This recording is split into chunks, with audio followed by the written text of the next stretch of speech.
Paris pétille dans Bonsoir Paris, on parle musique ce soir, on reçoit en direct le groupe de pop électro parisien Isaac Delusion.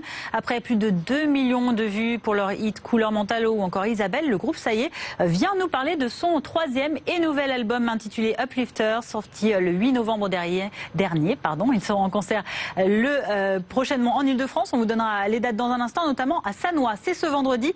Avant de retrouver deux des membres de cette formation parisienne, on écoute un extrait de cet album. C'est pas l'habitude qu'on écoute.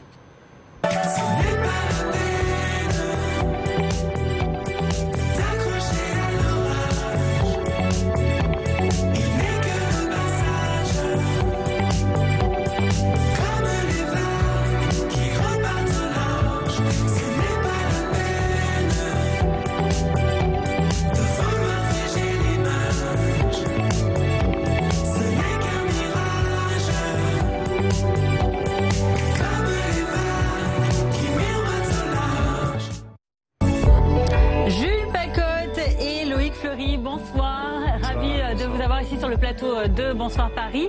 Je le disais, vous êtes deux des 4 membres de Isaac Delusion. Vous êtes ici pour nous parler notamment de ce nouvel album, le troisième, ça y est, de votre carrière, qui a débuté dans les années 2011. Et ça fait maintenant 8 ans que le groupe a été formé. Ce troisième album, voilà, c'est le tout dernier que vous venez de sortir. Il est agrémenté de titres que vous avez voulu plus simples, écrits de manière plus simple. Ça répondait à quelle envie de votre part? C'est l'envie de simplicité. On a eu un parcours assez tumultueux et on a eu envie de se libérer, de faire un album solaire en se faisant plaisir et en racontant des choses positives. Qu'est-ce que vous avez rencontré justement de tumultueux dans vos carrières depuis le lancement de votre groupe? La vie d'artiste et de musicien, c'est jamais un long chemin rectiligne. Il y a toujours des troubles et des turbulences. Et ce qui a été vraiment dur, c'est de réussir à, entre guillemets, percer. Et une fois qu'on a eu une stature un peu confortable, c'est là où on a pu commencer à envisager la musique comme un plaisir au quotidien et à se faire plaisir dans nos compositions aussi. Alors justement, comment est-ce que vous l'avez conçu, ce nouvel opus? On le rappelle, vous êtes 4 au sein du groupe, avec également donc Bastien au clavier et à la guitare et Cédric à la batterie. Comment est-ce que vous êtes répartis? Comment est-ce que vous avez eu les idées, peut-être pour les titres également, de ce nouvel album? Alors il y a une grande partie du travail qui commence par Loïc, qui a composé... chanteur, hein, voilà. Ça. Qui a composé les morceaux de l'album, et ensuite c'est un travail d'échange entre nous. Voilà, on travaille les morceaux ensemble, et ensuite avec le reste des membres du groupe. Alors il faut noter qu'il y a aussi un 5e membre, Nicolas, qui est bassiste. Voilà. Donc vous êtes donc 5 maintenant. C'est ça. Voilà. 5 sur scène également pour les concerts donc de cette nouvelle tournée qui va notamment, donc on le disait, avoir 3 dates dans la région, notamment à Sannois ce vendredi. Alors on vient d'entendre Pas l'habitude, c'est le seul titre en français de cet album. On a regardé tous les titres, alors c'est tout en anglais, on sait que vous avez une influence anglo-saxonne très prégnante. Pourquoi ce titre Pas l'habitude en français? Pourquoi c'est le seul? On aime surprendre. Et également, on avait envie aussi de parler aux gens, aux Français, entre guillemets, parce qu'on est Français, on n'est pas anglais ni américain. Et l'anglais, c'est une belle langue, mais c'est un peu comme se cacher derrière un nuage de fumée. Et le fait de chanter en français, c'est un moyen plus direct aussi de parler aux gens et de les toucher de façon un peu plus directe et plus sincère. Mais alors justement, pourquoi ne pas en avoir fait plus de ces titres en français?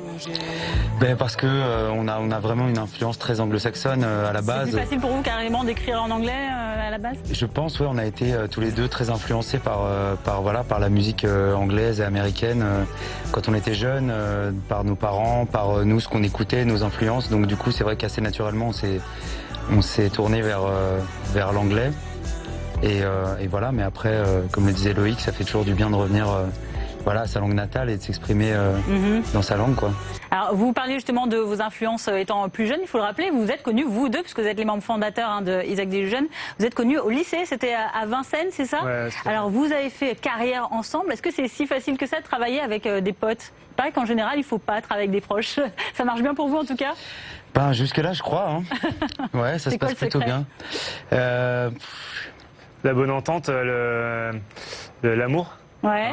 Je pense qu'on est tous les deux là pour vivre nos rêves et pour réaliser nos rêves d'adolescents. Et d'une certaine façon, on y est arrivé. On a réussi à avoir ce qu'on désirait, ce qu'on convoitait, c'est-à-dire vivre de notre musique. Vous aviez déjà ces rêves-là, ado, au lycée, à Vincennes? Ouais, bien sûr. Comment on y arrive? Parce qu'il y en a plein qui vont être inspirés par votre modèle et qui ont ces rêves-là qui n'arrivent pas toujours. Quel était votre parcours ici dans la région notamment? Moi j'ai l'impression que ça s'est fait un peu par hasard. À la base on se voyait tous les deux parce que justement on était amis depuis longtemps, qu'on faisait chacun de la musique et donc on se retrouvait le dimanche, on faisait de la musique un peu comme ça pour nous et puis on l'a fait écouter à des amis qui ont voulu l'écouter aussi, donc on l'a partagé, et puis ensuite des gens se sont tombés dessus, et ça a fait un peu un effet boule de neige comme ça, donc il y a d'une part une envie très forte, parce qu'on adore la musique depuis longtemps, et une petite part de hasard ensuite qu'on a dû transformer, et avec laquelle on a dû travailler pour arriver là, quoi. Donc c'est vraiment un parcours qui est incroyable en fait. Oui, on peut le dire.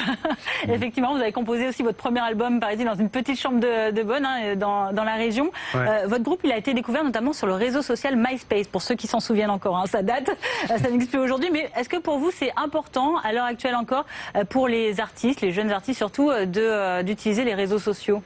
Oui. Oui, ça permet une libre accès de l'information.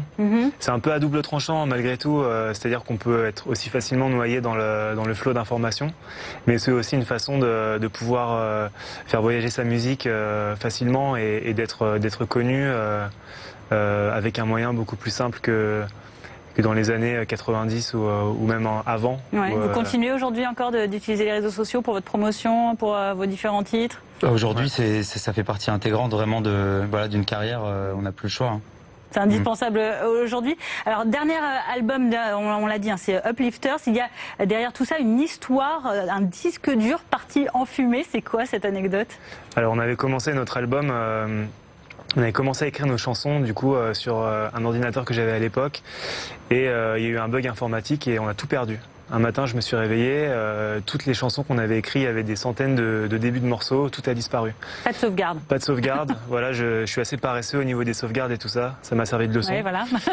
Et c'était assez dramatique sur le coup. Et au final, on s'en est servi comme une impulsion pour repartir sur quelque chose de complètement différent et d'une certaine façon de se libérer de tout cet aspect contraignant des machines et donc on s'est libéré. Donc cet album en fait a pris l'empreinte d'une simplicité et de quelque chose de plus direct. Alors, on l'a remarqué dans ces titres, on connaît un peu maintenant vos musiques aussi. Vous avez une voix, Loïc, très reconnaissable. Au perché, il paraît que vous l'avez beaucoup travaillé. Pourquoi est-ce que vous recherchiez cette atteinte de l'aigu à ce point-là?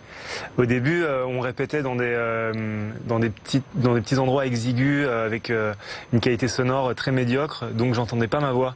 Et le seul moyen en fait d'arriver à m'entendre, c'était de chanter au-dessus de tout le brouhaha. Et c'est comme ça que j'ai commencé à chanter très aigu et c'est devenu un peu ma marque de fabrique. Alors on le rappelle, 2 concerts sont prévus à la Cigale, ce sera à Paris dans le 18e les 21 janvier et les 11 février prochains. Avant cela, vous serez donc ce vendredi sur la scène de l'EMB à Sannois. Depuis la création du groupe en 2011, vous avez parcouru la France, vous avez parcouru le monde entier pour de nombreuses tournées. Est-ce que les scènes parisiennes, les scènes franciliennes ont un peu une saveur particulière, différente pour vous qui êtes justement de la région?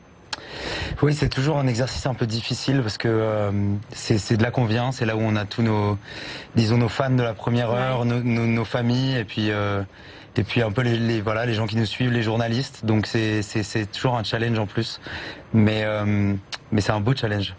Ouais. Jules, Loïc, merci beaucoup d'être venu sur le plateau de Bonsoir Paris. Je le rappelle, le 3e album d'Isaac Delusion, voilà, il est là, ici. Vous pouvez maintenant l'acheter. Il est disponible depuis le 8 novembre, c'est bien ça? Voilà, oui, dans les bacs. Donc, n'hésitez pas. Et puis bientôt, donc, sur les scènes de Île-de-France, dès ce week-end déjà. On poursuit en musique avec la sélection Bonsoir Paris. Vous savez, tous les soirs, on fait découvrir d'autres artistes qui seront présents sur les scènes de notre région prochainement. Ce soir, on écoute Bonga avec le titre Kambua, le chanteur angolais qui sera en concert le 26 novembre à la Cigale, c'est dans le 18e.